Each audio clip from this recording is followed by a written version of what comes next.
રાહુલ ગાંધીએ સંસદમાં હિન્દુત્વ પર જે નિવેદન આપ્યું તેને ભાજપે ઘણું વખોડ્યું।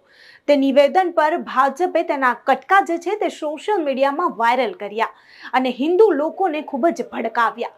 પરંતુ તે નિવેદન અડધું હતું। આખું નિવેદન સોશિયલ મીડિયા પર ન મૂકવામાં આવ્યું। રાહુલ ગાંધીના અડધા નિવેદનને મૂકી હિન્દુ લોકોને ભડકાવવામાં આવ્યા। તેમનું આખું નિવેદન કંઈક આ પ્રમાણે હતું: હિન્દુ ક્યારે પણ નફરત ન ફેલાવી શકે, હિન્દુ ક્યારે પણ હિંસાના માર્ગ પર ન ચાલી શકે, હિન્દુ ધર્મ હિંસા નથી શીખવતો, હિન્દુ ધર્મ નફરત નથી શીખવતો। તેમનો કહેવાનો આખો મતલબ એ હતો અને તેમનો આખો વિડીયો એ પ્રમાણે હતો। પરંતુ તેના કટકાકટ કરી ભાજપે આખા સોશિયલ મીડિયામાં વાયરલ કર્યા અને હિન્દુ લોકોને ભડકાવ્યા।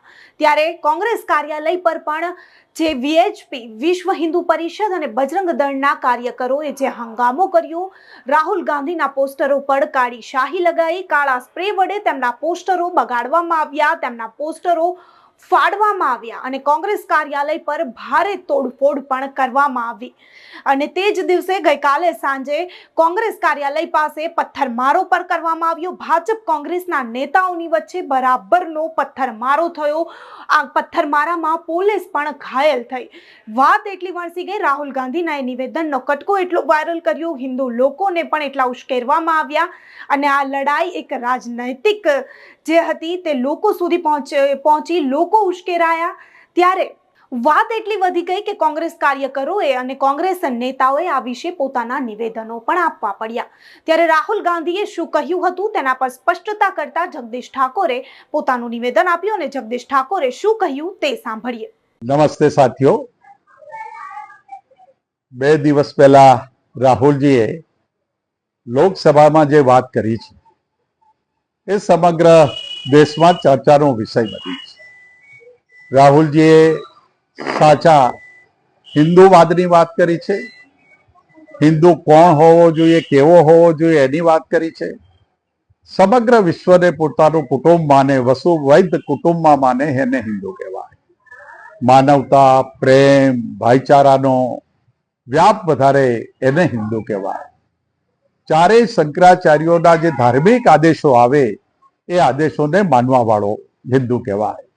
ક્યાંય કોઈને ડરાવે નહીં, કોઈને ધમકાવે નહીં, કોઈ ધર્મને દુભાવે નહીં।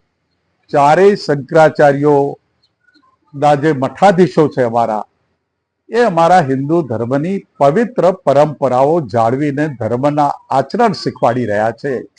એના આદેશનું પાલન કરવા વાળા હિન્દુ હોવા જોઈએ। હિન્દુ એ તમામ ધર્મોને સાથે લઈને ચાલવા વાળા હિન્દુ હોવા જોઈએ।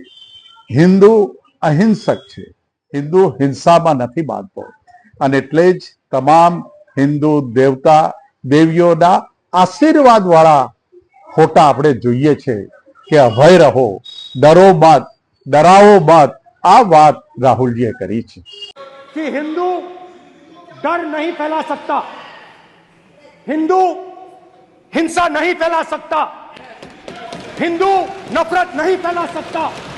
અને જે સાચી વ્યાખ્યા હિન્દુની આપી છે, સામે જે શક્તિઓ સામે રાહુલજી લડે છે, કોંગ્રેસ પક્ષ જે તાકાતોની સામે લડે છે, એ હિન્દુ ધર્મના નામે ગુંડાગીરી કરે છે, લોકોને દબાવે છે, ડરાવે છે, હિન્દુ ધર્મનો દુરુપયોગ કરીને સમાજને વિભાજિત કરે છે, ધર્મના નામે ધતિંગો કરાવે છે, ધર્મના નામે રામશેલાની યાત્રાઓ કરી અબજો કરોડો રૂપિયા ભેગા કરી ભ્રષ્ટાચાર કરી અને આવા તત્વો ધર્મની બરબાદી કરી રહ્યા છે।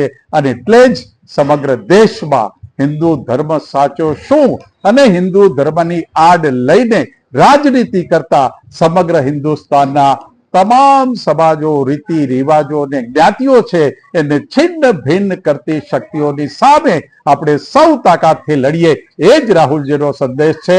અને આપણે બધા જ આ વાતને સમજી વિચારી અને વધુમાં વધુ ફેલાવો કરીએ। જય હિન્દ સાથીઓ। તો રાહુલ ગાંધીના નિવેદનને સ્પષ્ટ કરતા જગદીશ ઠાકોરે જે પોતાનું નિવેદન આપ્યું, રાહુલ ગાંધીના આખા જે નિવેદન શું હતું તે તેમણે વર્ણવ્યું, તેના વિશે તમારું શું કહેવું છે? ભાજપે જે રાહુલ ગાંધીના કટકાને વાયરલ કર્યું તેના વિશે પણ તમારું શું કહેવું છે? તેમને કમેન્ટ કરી ચોક્કસથી જણાવજો તથા અમારી ચેનલ નિર્ભય ન્યૂઝને લાઇક, શેર અને સબસ્ક્રાઇબ કરવાનું ભૂલશો નહીં। આભાર।